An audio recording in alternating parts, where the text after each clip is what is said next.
Our next speaker hails from the city of Chennai, studied in a famous school in Kilpauk, Bain School, went on to pursue MBBS at this amazing institution at Vellore, Christian Medical College, Vellore. And everybody has a dream, right? So I want to study, I want to do well, get a good job, and live happily ever after. But this person had a God-ordained purpose, which led her not to just live that kind of a dream, but to go to a nondescript location after she pursues her study in UK, goes to a nondescript location at Odisha and work in a mission hospital called Asha Kiran there as a pediatrician, as looking after operations, and as the secretary for Asha Kiran, living out her God-given purpose along with her husband and family at Odisha. Ladies and gentlemen, put your hands together for Dr. Shobha George.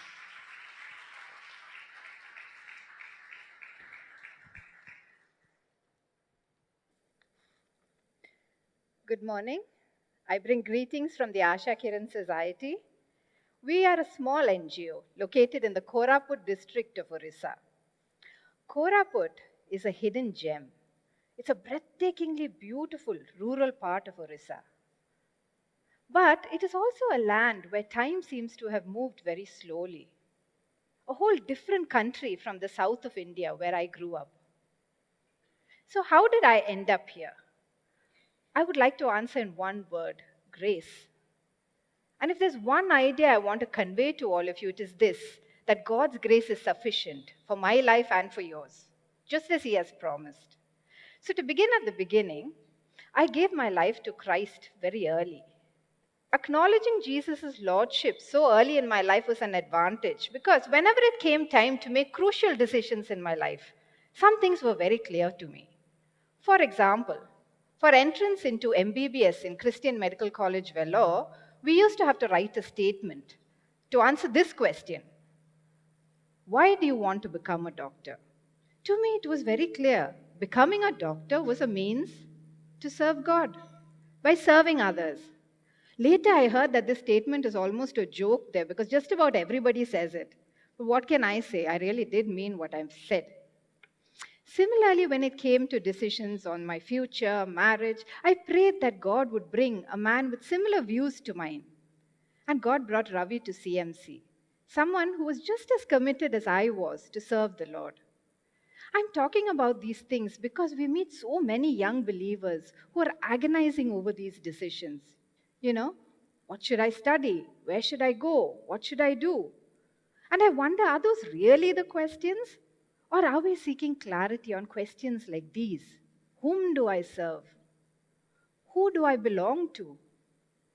What is in charge of my life? For me, if I'm clear about the questions on the right, the ones on the left are so much easier to answer. Anyway, I completed my MBBS and my bond. Ravi completed his post-graduation in family medicine in CMC, and then we went on to the UK for further studies. Pediatrics for me, surgery for Ravi. And then, just as we planned, Ravi and I and our 4-year-old son Nikhil, we came back ready to offer our services in an area of need. But where to go? The need everywhere is so great. We traveled all around India visiting hospitals. But so few doctors are willing to go to these areas that the need was great everywhere. We were confused. We moved to a mission hospital in Odanchatram, Tamil Nadu, where we waited for God's guidance. We waited, we worked, we prayed, but no clear guidance seemed forthcoming. Our 1 year of waiting began to expand into 2. Were we not discerning His will?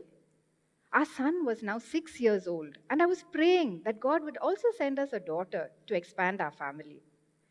But God had other plans, and there was a purpose to our waiting. In May of the second year, I was diagnosed with breast cancer. I was 34 years of age, waiting for God to send me somewhere to do His work. And this was His answer.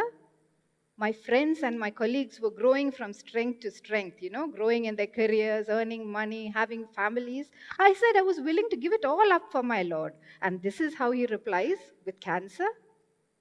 But wait, Did I not say that my life was His to do with as He wills? In which case, wasn't my body, my health, my living, dying all included in the package that I was willing to give Him? Or was I only handing over one part of my life, my career, and then just expecting Him to bless the rest of me? I do not know the reason for that season of my life, but I know that I can rest, that He will use it for good, because this is His story that He's writing in my life.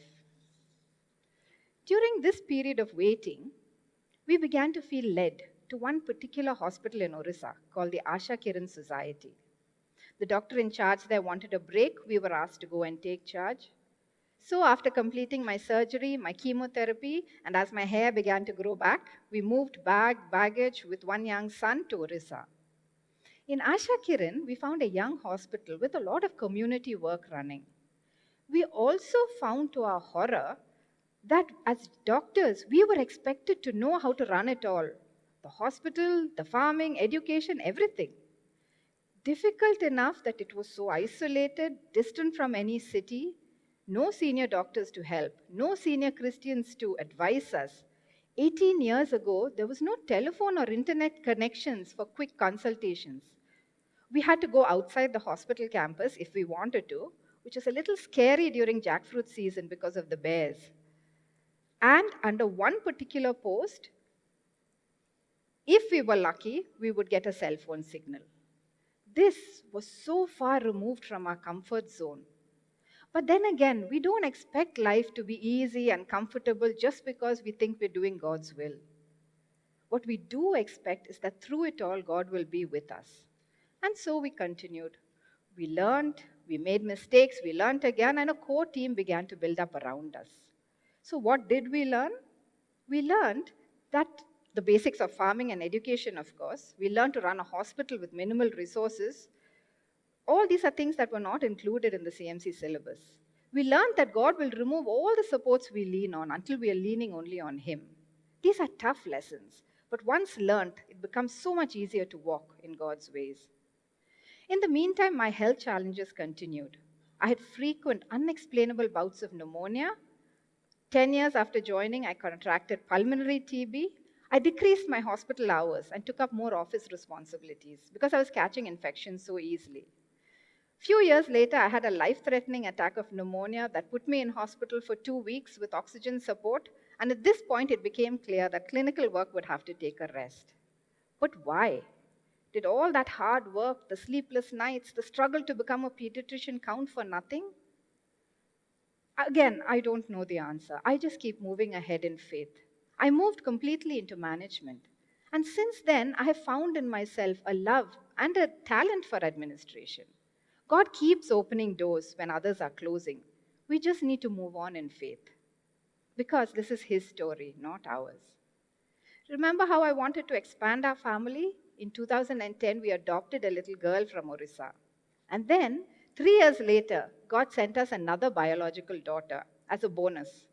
Remember how I had asked God for a little girl? Well, now we have two. God is no man's debtor. I said that I want to convey through my story that God is sufficient if we just give ourselves into His hands. So I just quickly want to tell you the story of Asha Kiran as proof. Asha Kiran was started in 1991 by three young couples. They came together to live in what was then a difficult to access tribal area. They had 8,000 rupees in their pockets and their faith. Let me show you what we do now. Asha Kiran has gone from being a makeshift clinic to a 30-bed secondary level hospital. We used to do primary health in 206 villages, but as government care slowly improves, we've now moved into a more neglected area of work. Home-based palliative care for the terminally ill, for those with chronic diseases, disabilities, the mentally ill. You see, one of our roles as a Christian mission is to stand in the gaps, and we must keep trying to identify these gaps as times change. Tribal illiteracy is a big problem.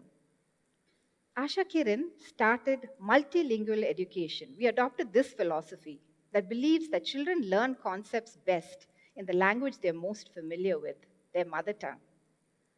We run 14 primary schools in 2 tribal languages, and we're hoping to start one in the 3rd. Beyond primary education, We run 3 tuition centers where children studying in state schools are given additional input. Graduates from these centers have become teachers, nurses, and very recently, the very first doctor in our area. I mean, you should see the background these children come from to understand what they have gone through. You see, our youth straddle two different worlds: the old world of their parents, where farming is the only occupation, and the newer world that educational opportunities opens out for them. But not everything in this new world is good or safe for our children. So we run youth groups and life skill classes, safe spaces where the youth discuss the art of making decisions, leadership skills, their dreams for the future. Not all children can go into higher education. We've begun a training unit where local youth are trained to make beautiful eco friendly bamboo toys. We also began an English medium school for our staff. Both our girls go here, for local government officers, for villagers who dream of a better education for their children. All our tribals are farmers, smallholders, with hilly fields, no irrigation, total dependence on the monsoon. This means a very precarious existence. Distress migration remains a big issue. We work with agriculture consultants and the farmers to learn, teach them about soil conservation, water conservation, organic farming, and multi-cropping. Bondo and Dedais are two particularly vulnerable tribal groups of PVTGs that we also work with. We've been working with the Bondos for 25 years. We have a nurse-led clinic in the Bondo Hills, which are manned primarily by the Bondo women, whom we have been training in primary health. See, I may be the one speaking here, but there is an entire team of which we are a part, working hard to make this dream come true. This is us, 206 staff, working in all these areas. So why am I telling you this? To show you that this is what God did with the dream, the faith, and the 8,000 rupees. So make no mistake, He still takes 5 loaves and 2 fish, and He can feed the 10,000. All He needs from us is a little bit of faith, because He is sufficient. People may tell you that running on faith alone is impossible. So I want to tell you this. We are a pro-poor hospital. What does that mean? It means we never turn anyone away because of lack of money. It means we write off a lot of our bills. It means we pay low salaries, especially to the professional class. The world tells us impossible. You'll never get anyone to come work for you. But we've been running for 30 odd years. Sometimes our community projects run out of funding. And our auditors tell us running a project without funding, impossible. But money comes in drips and drops sometimes it comes in. It turns our hair gray sometimes, but it comes. You cannot run an institution without paying a bribe in India, we were told. Impossible. But Asha Kiran has never paid one. In fact, the word has gone out locally. Don't bother asking them for one. Was it easy? No. Involves a lot of running around. Was it possible? Yes, God is sufficient. So I'm now going to move on to the crux or the essence of the LeadTalks. Purpose. I ask myself this question. Does my life and what I do glorify God? Because that is my purpose in life. What has become abundantly clear to me over the years is that God does not call us because we are strong or bright or intelligent. He calls us because we are faithful. We must believe that God's strength is made perfect in our weaknesses. What about integrity? This is what integrity means to me. My life as a whole, not divided into one type of person on Sunday in church and another type of person at work on the other days. Because of where we are located in Asha Kiran, we live together as a community. We work together as an organization, and we worship together as a church. Do you know how difficult that is? If I do not get along with my brother or sister from Monday to Saturday, how do I worship with that same person in church on Sunday? Back home, we're learning not to wear different hats according to the days of the week.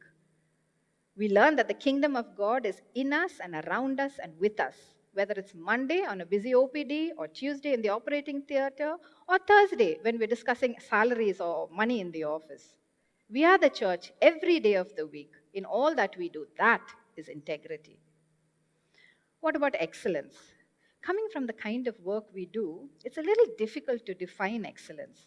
Yes, we can look at numbers, at social instruments to measure impact.